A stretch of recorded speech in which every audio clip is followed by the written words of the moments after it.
Hello, you guys, and welcome back to my channel. My name is Masa. If you're new here, if you're a returning subscriber, welcome back. Um, Jesus, I'm late, I know, but we are still in the next week time period, so I think I am getting better at this.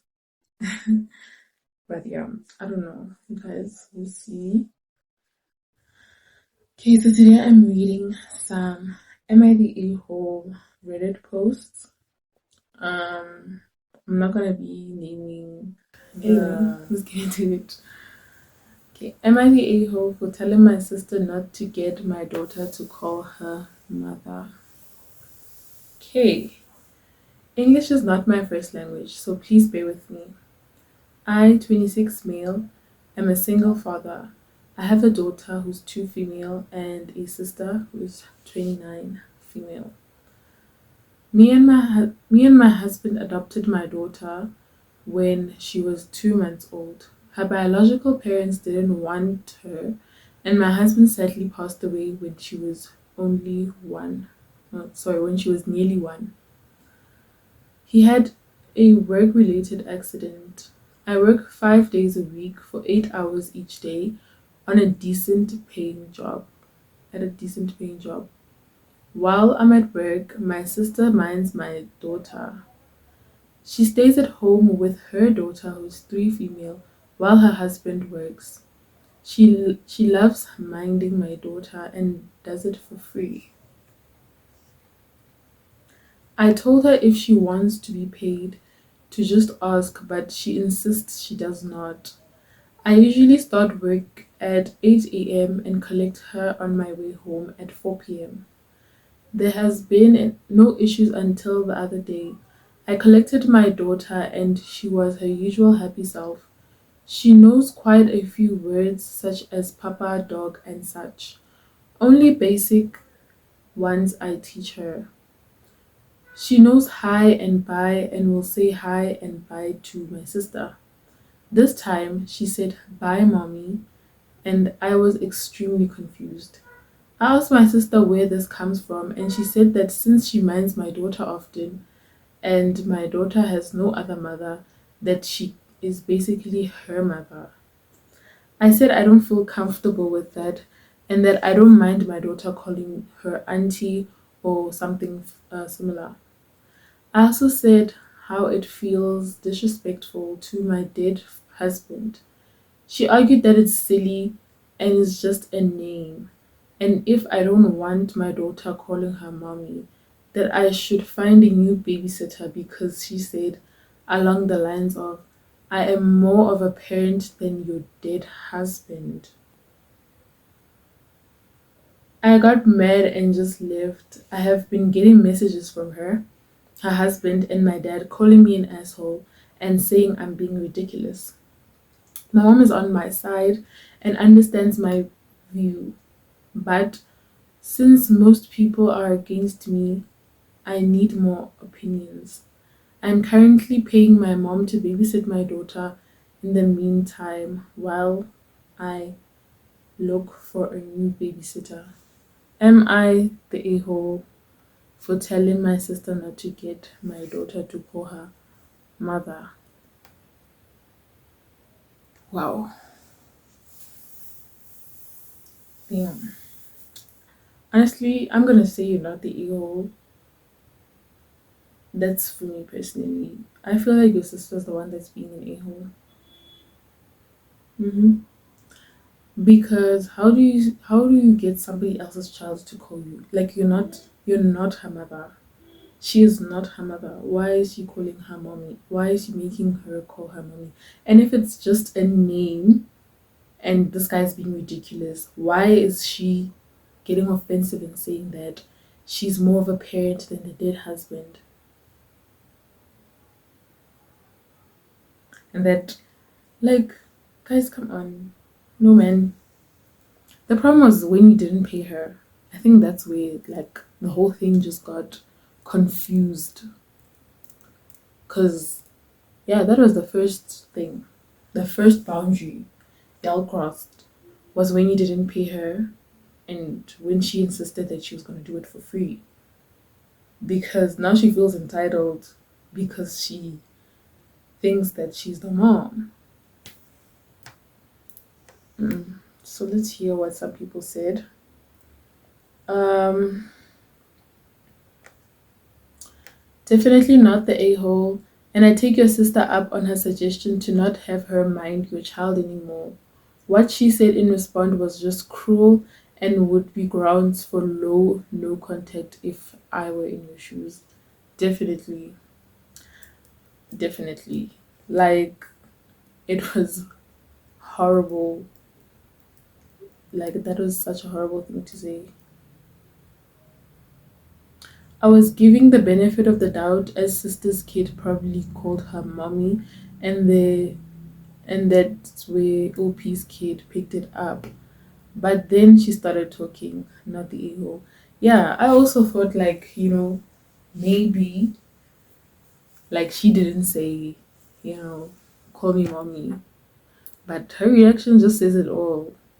Yo, her reaction just says it all. I used to be an au pair, and sometimes the toddlers would call me mommy without really meaning it. Just like when my mom was frazzled when I was a kid, she sometimes called me the dog's name. All that's not deliberate and can be overlooked, falsely making a little child think you are their parent is entirely different. Yeah,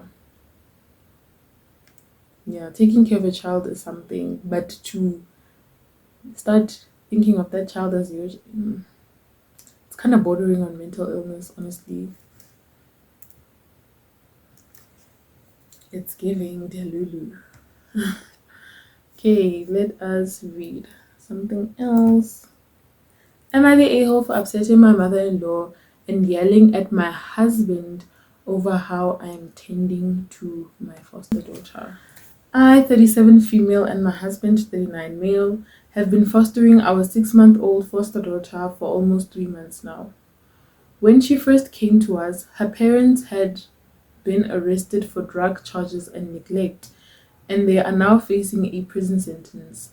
With no other family available to take care of her, we took her in.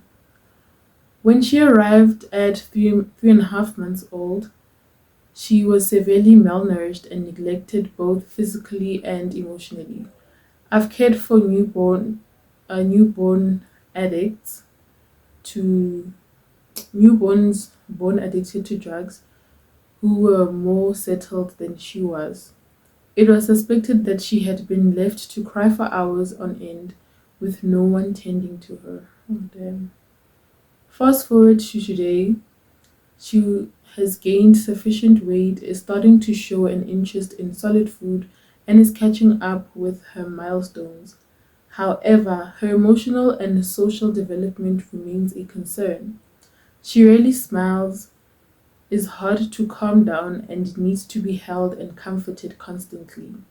She's not babbling or cooing like some babies do, and won't sleep on her own, needing to be rocked to sleep. Sometimes she wakes up 3 to 4 times a night and won't settle on her own.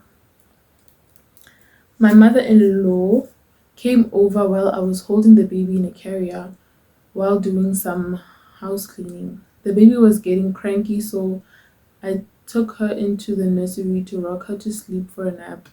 It took about 45 minutes. When I came out, my mother in law said I should just leave her in the crib to cry it out. Sometimes otherwise she'll never settle. I told her that wasn't an option. About 45 minutes later, the baby woke up. So I took her into the living room and sat on the floor to play with her.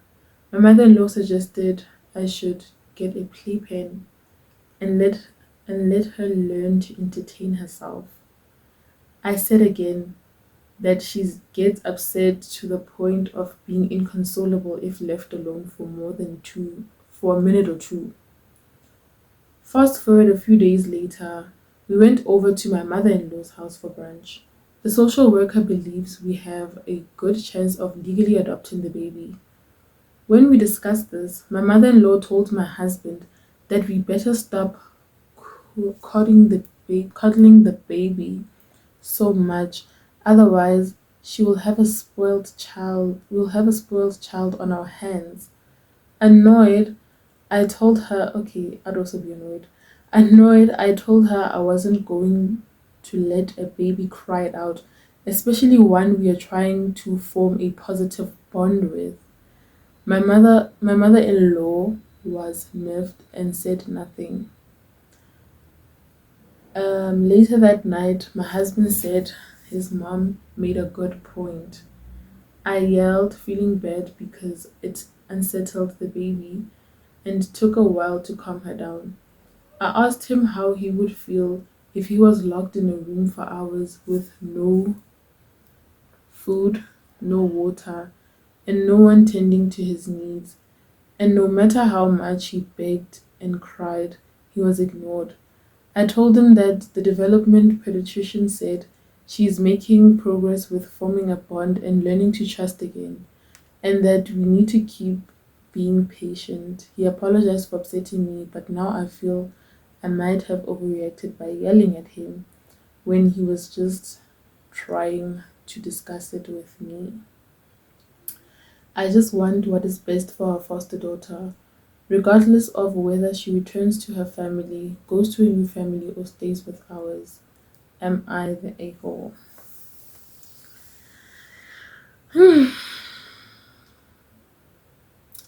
You kind of are for yelling at your husband.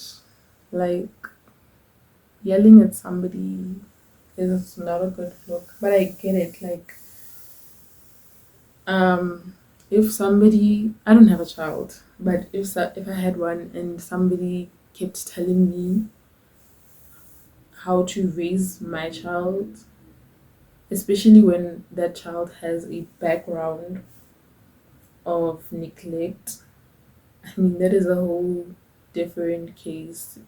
Like, it's a special case. You don't just handle it like any normal baby, because in those few months, that baby learned that humans are not to be trusted, that humans are not reliable. And so, if you go and you do the exact thing that triggers that baby into, like, you're not going to make any progress by neglecting a child who has neglect issues. You get.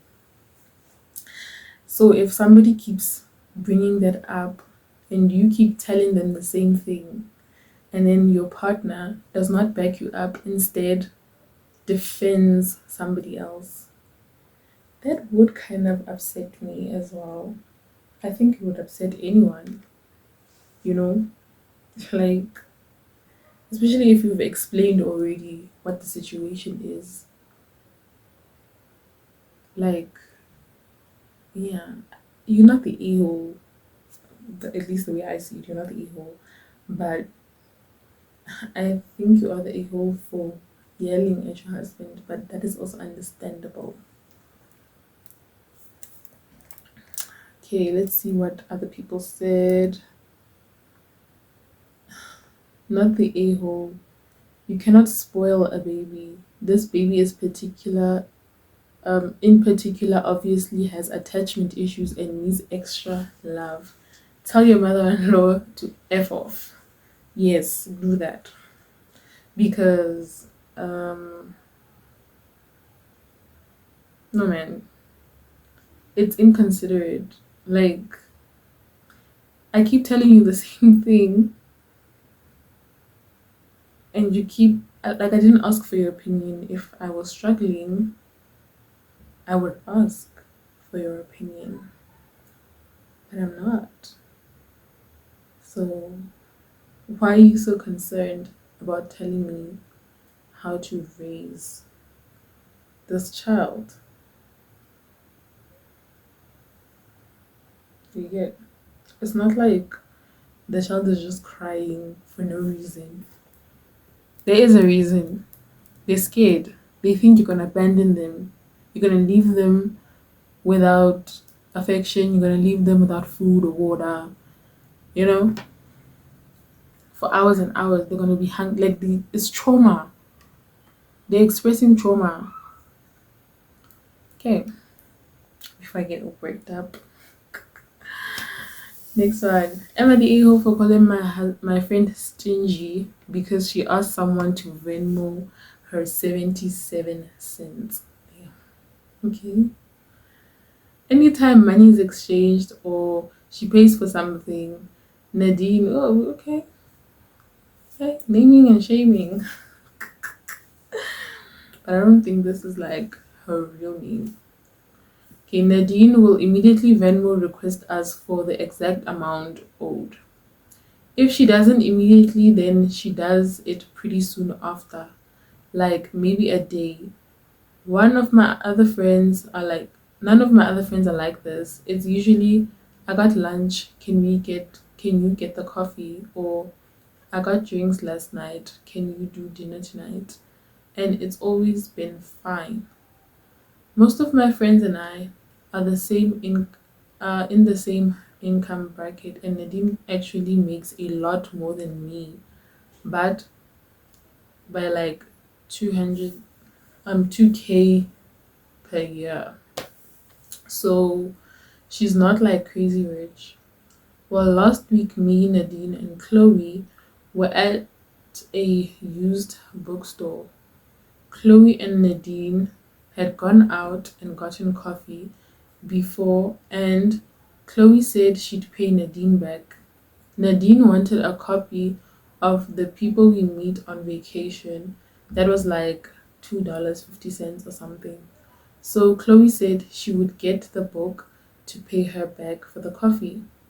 Nadine said, okay, but then you can Venmo me for the rest. The rest was 77 cents, not even a dollar. And I said, are you serious right now? It's 77 cents. Nadine was in fact being serious and said it's 77 cents that she owes me and I'd like to be paid back. Chloe and I locked eyes for a second and Nadine saw and said that we are not entitled to her hard earned money. I said no, of course we are not entitled to her money, but 77 cents between friends, and that I do not have any other friends who do this. That is that it's not like we're running up a tab, or it's just how friendship works, but it's just how friendship works, and that it makes her seem kind of stingy. I brought up how a few our sorry guys, oh, in like English bundles are depleting. Was I brought up how a while ago she asked if I wanted to split sandwiches with me because they were both sounding good, and I agreed. And she said that I had to pay her $1.50 since her sandwich was like $3 more than mine. Nadine got super defensive and said again that she works hard for her money and she doesn't just give it away. And if we had a problem with it, too bad. This whole thing was this whole thing has left a bad taste in my mouth. I have never had a friendship like this. Money has always just passed between friends without an issue. And for me personally, while I do not do this and none of my friends really do, even if someone has even if someone who made less money than me didn't pay me back for some things, I wouldn't chase them down. But am I the a hole, or was I wrong to say something to her about it?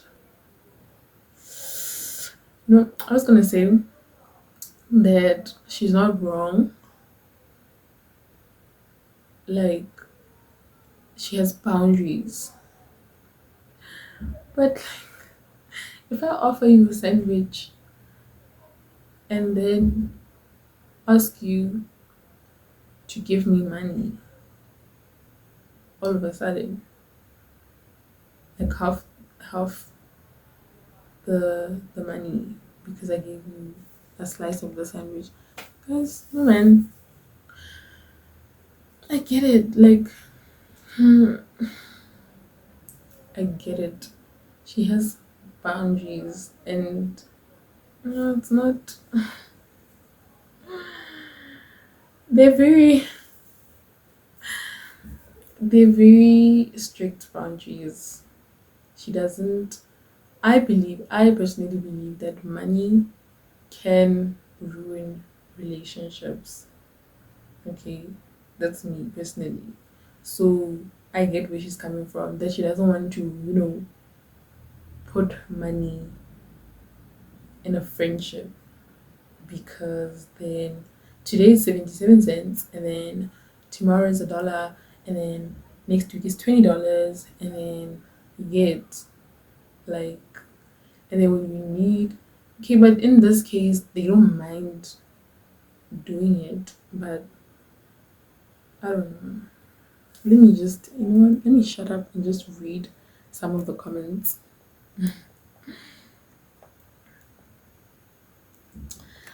Okay, I'm so close to a not the a hole here, but I'm gonna have to say not.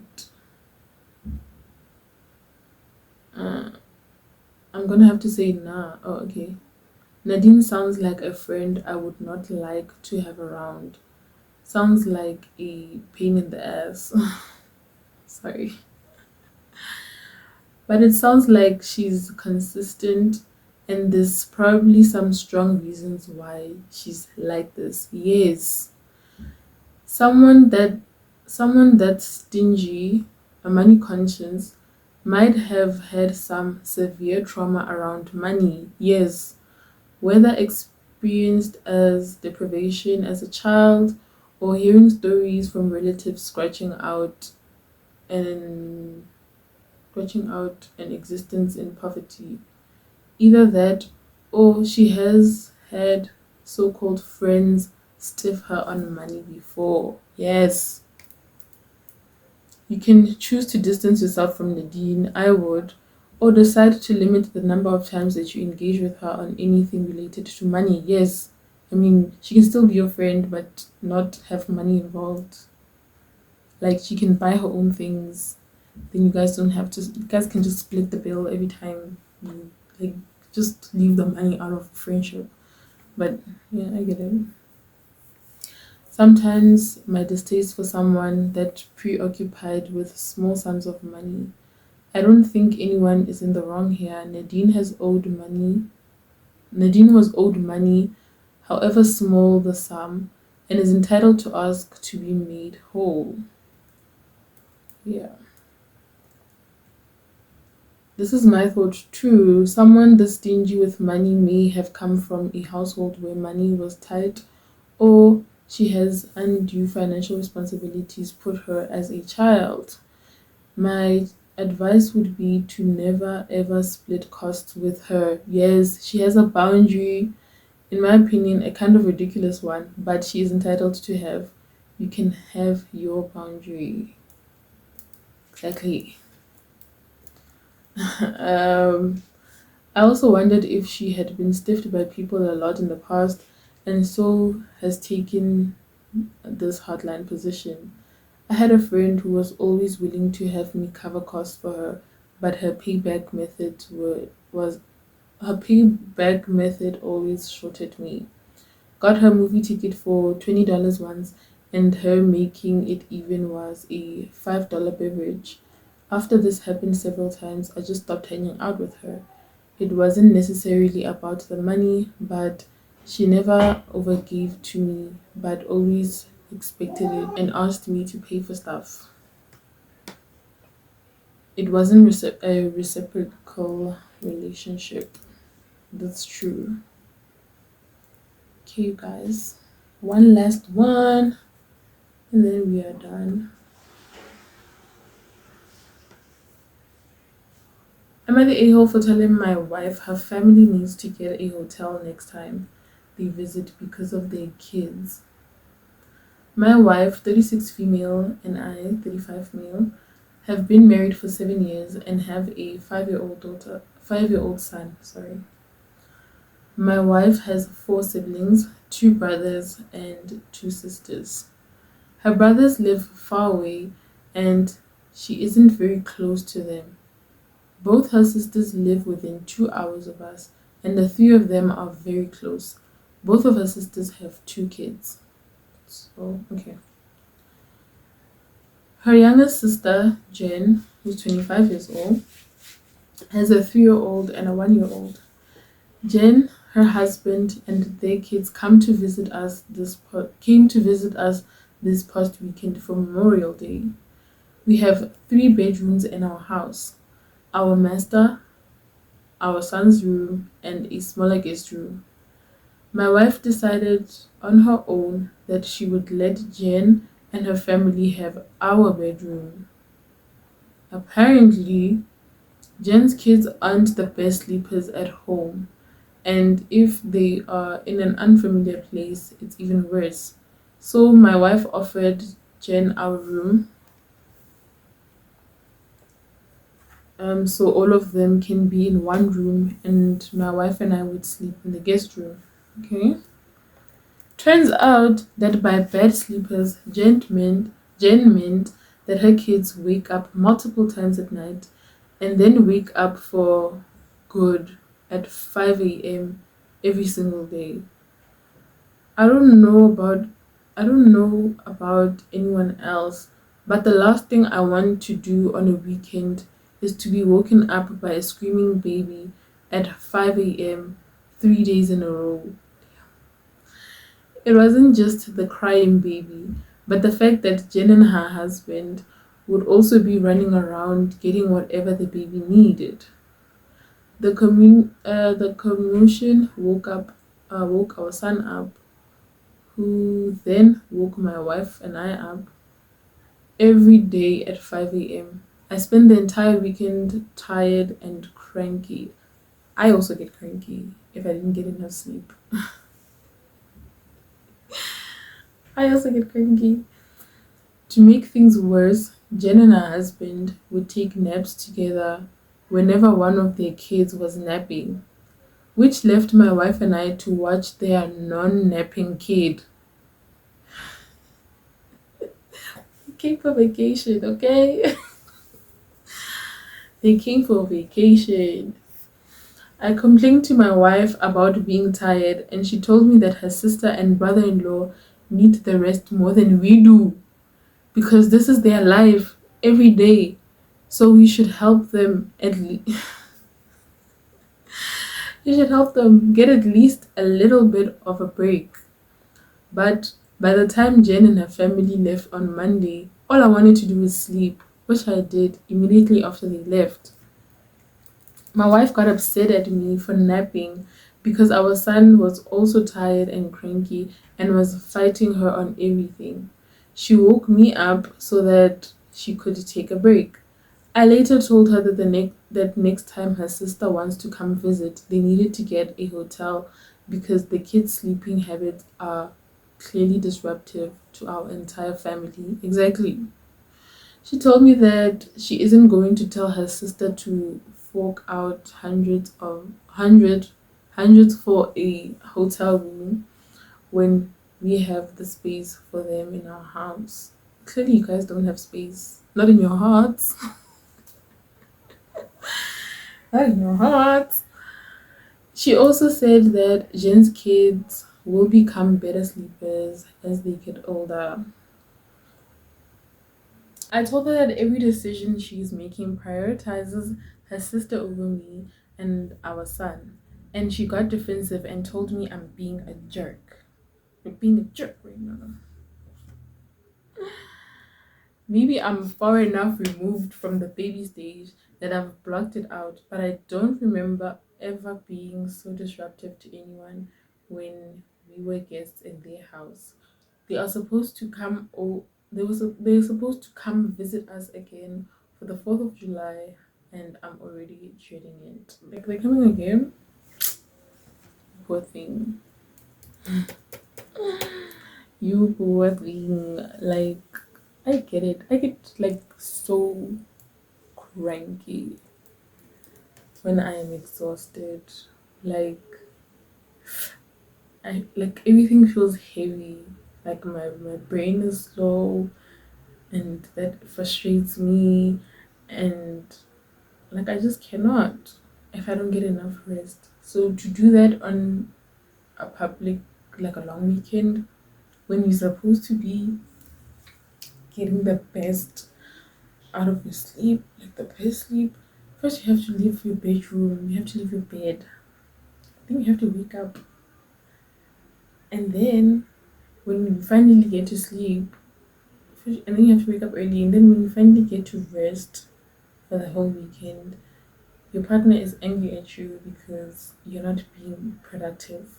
But how can I be productive if I am exhausted? You get, like, the brain cells, they can't find each other, they're too tired. But yeah, let's see what the people are saying. My wife decided on her own that she would let Jen and her family have our bedroom. Well, that's super kind of her and all, but she doesn't get to make that decision unilaterally. It is your house too, and your peace and quiet as well. Exactly. To make things worse, Jen and her husband would take naps together whenever one of their kids was napping, which made I'm guessing in that situation, maybe I'm wrong on this, but like I'm guessing that like maybe if one of the kids is sleeping, like the kids don't nap at the same time, which is also like a red flag. Why don't you get your kids to at least nap at the same time so that you could nap? What are you guys doing at home?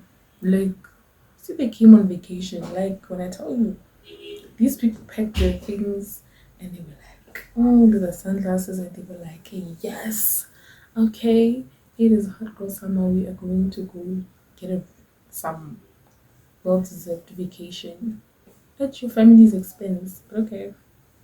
But what I think is happening is that, like, they have two kids, right? So maybe the 1 year old taking a nap and then they take a nap, and then this guy and his wife are left to watch the, was it a 4 year old or 3 year old? Yeah. And then when that kid wakes up, they wake up fine. And then this one now takes a nap because they, like, this one is still very young, so I'm pretty sure he's also taking a nap. So when this one takes a nap, they go again and they nap. So y'all are just left to tend to the kids. No one is like, oh, we took a nap earlier, you guys go take a nap now. Like, excuse me. Mm-mm. Mm-mm. Hell no. Giving you a zero. Like, I think it would be better if your sister went to go visit them, or y'all went to go visit. Like, it would have been a better situation if you guys were visiting them and something like this is happening, and you're like, oh, okay, it's their house, whatever.